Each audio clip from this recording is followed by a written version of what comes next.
علی بھائی اگلا سوال ہے، ایک نیو مسلم بھائی لکھتے ہیں، میں بیسیکلی انڈیا سے تعلق رکھتا ہوں لیکن آج کل آسٹریلیا میں اپنی بیوی اور بچوں کے ساتھ مقیم ہوں۔ میں نے اللہ کی فضل و کرم سے قریباً 1 سال پہلے ہندوازم کو چھوڑ کر اسلام قبول کر لیا ہے، الحمدللہ۔ میں اکثر اوقات علی بھائی کی ویڈیوز دیکھتا رہتا ہوں۔ مجھے علی بھائی سے پوچھنا ہے کہ میری بیوی ابھی تک ہندو ہے، میں نے اسے دعوت دی ہے لیکن وہ ابھی تک اسلام قبول کرنے سے گریزاں ہے، لیکن دوسری طرف وہ میری ذات کی حد تک بہت ہی سپورٹیو بھی ہے اور کیئرنگ بھی ہے۔ ایسی صورتحال میں مجھے اسلام کی روح سے اسے اپنے ساتھ رکھنا حلال ہوگا یا نہیں؟ پلیز رہنمائی فرما دیں، جزاک اللہ خیرہ۔ جزاک اللہ خیر۔ مشکل سوال ہے جی اس حوالے سے کہ آزمائش ہے ان کے لیے۔ اس زمانے میں کیئرنگ وائف ملنا اور سپورٹیو وائف ملنا یہ قسمت والوں کا حصہ ہے۔ مسلم شریف میں حدیث ہے کہ دنیا برتنے کی جگہ ہے اور سب سے بہترین سرمایہ نیک بیوی ہے، اس میں کوئی شک نہیں ہے۔ لیکن یہ جو صورتحال یہ بتا رہے ہیں، ظاہر ہے ایک دن میں تو اسلام نہیں قبول کرنا اس نے۔ سیدنا عمر کو 6 سال لگے ہیں اسلام قبول کرنے میں، تو خالد بن ولید کو 19 سال لگ گئے۔ تو اس طرح کا معاملہ ہو سکتا ہے کسی کے ساتھ کہ کسی کو بات سمجھ نہ آ رہی ہو، یا آپ کے بتانے میں کوئی فرق ہو، یا اس کو کوئی ایسا پوائنٹ اٹکا ہوا ہے کہ وہ سچ بات قبول کرنے کے لیے تیار نہیں ہے۔ پیار محبت سے دعوت جاری رکھیں۔ باقی شرعی مسئلہ تو اس میں یہی ہے کہ چونکہ وہ اہل کتاب میں سے نہیں ہے، بت پرست ہے، بت پرست کے ساتھ تو آپ کا نکاح نہیں رہ سکتا۔ اگر وہ کرسچن یا جوز میں سے ہوتی پہلے سے ہی، یا آپ کسی کرسچن یا جو کے ساتھ شادی کرتے، وہ معاملہ الگ تھا۔ وہ تو سورۃ المائدہ کے پہلے رکوع کے اندر آیا ہے کہ آج کے دن اہل کتاب کی عورتیں تمہارے لیے حلال کی گئی ہیں، ان کا ذبیحہ بھی، اہل کتاب کا ذبیحہ بھی حلال ہے اگر اللہ کا نام لے کے، خالی نہیں ان کا ذبح کیا ہوا، اللہ کے نام کے ساتھ۔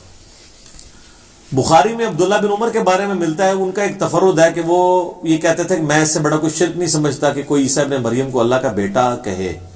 تو یعنی وہ عیسائیوں کو بھی مشرک سمجھتے ہوئے ان کی عورتوں کے ساتھ نکاح کے قائل نہیں تھے، لیکن یہ ان کا تفرد ہے، امت نہیں اس بات کو مانتی، نہ صحابہ کا اس معاملہ، کیونکہ جب شرک ہو رہا تھا تو سورۃ المائدہ کے اندر اللہ تبارک و تعالیٰ یہ ڈفرنس بتا دیتا نا کہ جو مشرک عیسائی ہیں یا مشرک اہل کتاب ہیں ان کا معاملہ ڈفرینٹ، اور خالی جو اہل کتاب ہے ڈفرینٹ ہے۔ اللہ تعالیٰ نے اس کو مینشن نہیں کیا، اللہ جب کہ ان کے کفر کا بار بار ذکر کر رہا تھا، لقد کفر الذین قالوا ان اللہ هو المسیح ابن مریم، اور لقد کفر الذین قالوا ان اللہ ثالث ثلاثہ، وہ خود بتا رہا تھا۔ تو اس طرح نہیں، تو ابھی یہ ہندوازم ہے یا کوئی ایتھیسٹ ہے یا بدھسٹ ہے، یعنی جیوز اور کرسچن کے علاوہ یا آسمانی ان مذاہب کے علاوہ اگر کوئی شخص کسی بھی ریلیجن سے تعلق رکھتا ہے تو ایسی عورت مسلمان مرد کے ساتھ نہیں رہ سکتی۔ اور یہ عورت مرد کا معاملہ ہے، اگر مرد کرسچن ہے یا جیوز میں سے ہے تو اس کے ساتھ مسلمان عورت کا نکاح بھی نہیں ہو سکتا، اس کے ساتھ نہیں ہو سکتا۔ صرف اہل کتاب کی عورتیں مسلمان مردوں کے لیے حلال ہیں۔ تو اس کیس میں ان کو پہلا سٹیپ تو یہ ہے کہ فوراً علیحدگی اختیار کریں۔ میں یہ نہیں کہتا اسے گھر سے نکال دیں، گھر میں ایک سپریٹ کمرہ دے دیں، ٹھیک ہے، اور ظاہر ہے کہ اب اس طرح نکالیں گے تو وہ کہاں جائے گی؟ اپنا ازدواجی تعلق یا اس طرح کا کوئی ریلیشن شپ وہ غیر مانے نا عورت آپ کے لیے، تو شریعت کی پھر پابندیاں تو اسی طریقے سے ہیں۔ تو میرا خیال ہے اتنا اگر آپ کریں گے تو ہو سکتا ہے وہ اسلام قبول ہی کر لے، ٹھیک ہے۔ اور یہ مطلب یہ اس کو کوئی بلیک میل کرنا نہیں ہے، اس کو شرعی ایک ایشو بتانا ہے۔ جب دیکھیں جی زندگی اللہ کی دی ہوئی ہے اس کی مرضی کے مطابق، ٹھیک ہے، اے اللہ زندگی تیری دی ہوئی ہے، مرضی بھی اس کے اوپر تیری چلے گی، ٹھیک ہے، تیری جان تیری مرضی، جو میں نے ایک نعرہ ڈیوائز کیا تھا، اے اللہ تیری جان، یعنی یہ جان جو دی ہوئی ہے اس کا مالک تو ہے، تو اس جان پہ مرضی بھی تیری۔ جو سورہ توبہ میں ہے کہ اللہ تعالیٰ نے مومنین کی جانیں اور مال جنت کے بدلے میں خرید لی ہیں، ایسی بیعت کے اوپر، ایسی تجارت کے اوپر مسلمانوں کو چاہیے خوشیاں منائیں۔ تو اب یہ آزمائشیں تو آئیں گی، اس سے بڑی آزمائش آ سکتی ہے کہ کسی کی بیوی مر جائے، بچے مر جائیں، کچھ بھی آ سکتا ہے۔ اللہ تعالیٰ تو اپنے معاملات میں جی بے نیاز ہے، اس کے اوپر کسی کا زور نہیں چلتا۔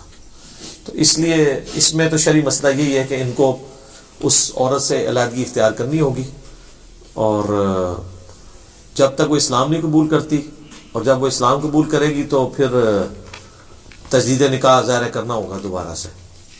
اس وقت تک یہ میاں بیوی کا ان کا ریلیشن شپ ہے ہی نہیں ہے. ظاہر ہے وہ عورت کافرہ ہے، تو وہ اہل کتاب میں سے اگر کافرہ ہوتی تو پھر معاملہ ڈیفرنٹ تھا. تو یہ تو چونکہ مشرک ہے، بت پرست ہے، آسمانی ریلیجن کی ماننے والی نہیں ہے، لہٰذا اس کے اوپر حکم بالکل ڈیفرنٹ لگے گا. ٹھیک ہو گیا جی.